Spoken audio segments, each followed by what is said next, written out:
आप कभी किसी से बहुत उम्मीद रखते हैं, लेकिन वो आपको देखकर भी अनदेखा कर देता है? या आप दिल से कुछ करना चाहते हैं, लेकिन हालात ऐसे होते हैं कि चाहकर भी नहीं कर पाते? अगर हाँ, तो ये वीडियो आपके लिए है। Hi learners, welcome back to your own channel English in study. आज हम सीखेंगे वो इंग्लिश सेंटेंसेस जो आपकी भीतर की भावनाओं को जुबान देंगे इंग्लिश में। जैसे वो यहाँ आना चाहकर भी नहीं आ पाया। उसने मेरी बात सुनकर भी अनसुनी कर दी। वो इतना भी अच्छा नहीं है कि तुम्हारी मदद करे। इनके इंग्लिश सेंटेंसेस बोलना सबकी बात नहीं, लेकिन मैं आज आपको सिखाऊंगा ऐसे वाक्यों की इंग्लिश बहुत ही आसान तरीके से और नेचुरल इंग्लिश में। तो बिना देरी के वीडियो शुरू करते हैं। वो यहाँ आना चाहकर भी नहीं आ पाया। मोहन क्रिकेट खेलना चाहकर भी नहीं खेल पाया। ऐसे वाक्यों की इंग्लिश बनाते समय इंग्लिश सेंटेंसेस के आगे भी के लिए इवन लिखेंगे। अब जैसे वो आना चाहकर तो though he wanted to come, Mohan खेलना चाहकर तो दो मोहन वांटेड टू प्ले होता है। बाकी का वाक्य सामान्य ग्रामर रूल्स के अनुसार ही बनाएंगे, जैसे वो यहाँ आना चाहकर भी नहीं आ पाया। यह पास्ट इंडेफिनिट टेंस है, तो सबसे पहले लिखेंगे भी की इंग्लिश इवन। इसके बाद लिखेंगे वो यहाँ आना चाहकर की English though he wanted to come here. इसके बाद लिखेंगे नहीं आ पाया की इंग्लिश ही कुड नॉट। तो पूरे वाक्य की इंग्लिश होगी even though he wanted to come here he could not. ऐसे भी बना सकते हैं he could not come here despite wanting to. Mohan cricket खेलना चाहकर भी नहीं खेल पाया। तो सबसे पहले लिखेंगे भी की इंग्लिश इवन। इसके बाद लिखेंगे मोहन क्रिकेट खेलना चाहकर की English though Mohan wanted to play cricket. अब लिखेंगे नहीं खेल पाया की इंग्लिश ही कुड नॉट। तो पूरे वाक्य की इंग्लिश होगी even though Mohan wanted to play cricket he could not.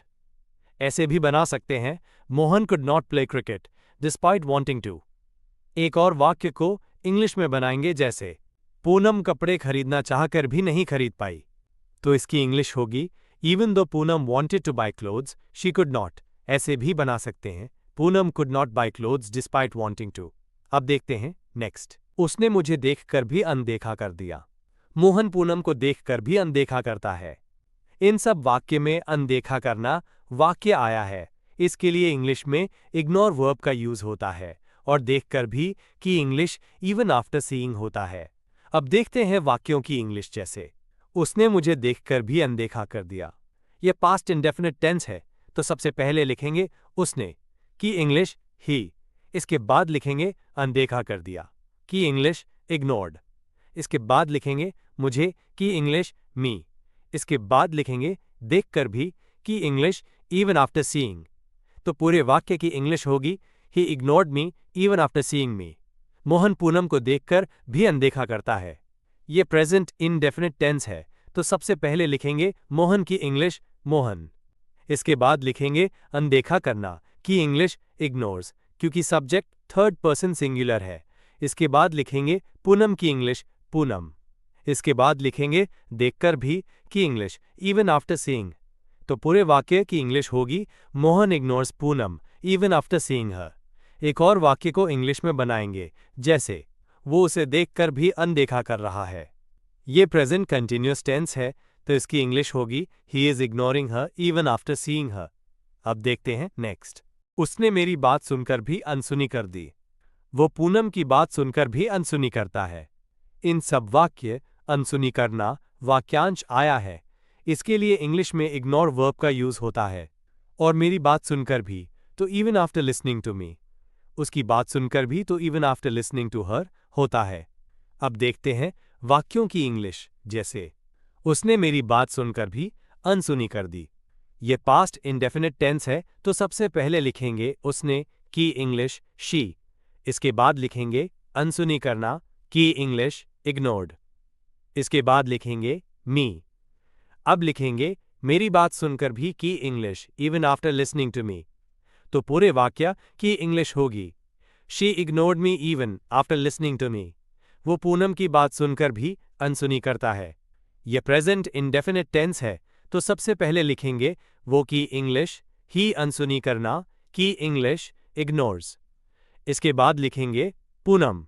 इसके बाद लिखेंगे पूनम की बात सुनकर भी की English even after listening to हर।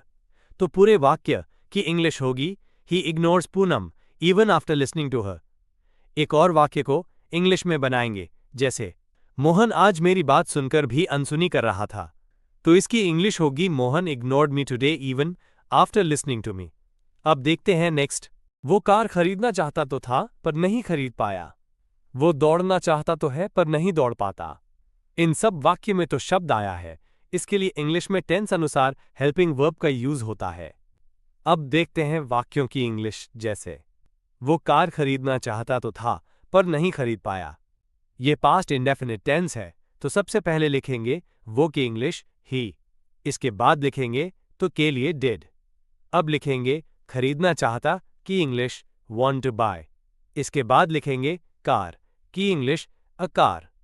अब लिखेंगे पर नहीं खरीद पाया की English but he could not.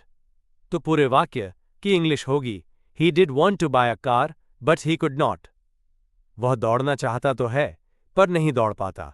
यह प्रेजेंट इनडेफिनिट टेंस है, तो सबसे पहले लिखेंगे वो की इंग्लिश ही, इसके बाद लिखेंगे तो के लिए डज, इसके बाद लिखेंगे दौड़ना चाहता की इंग्लिश want to run।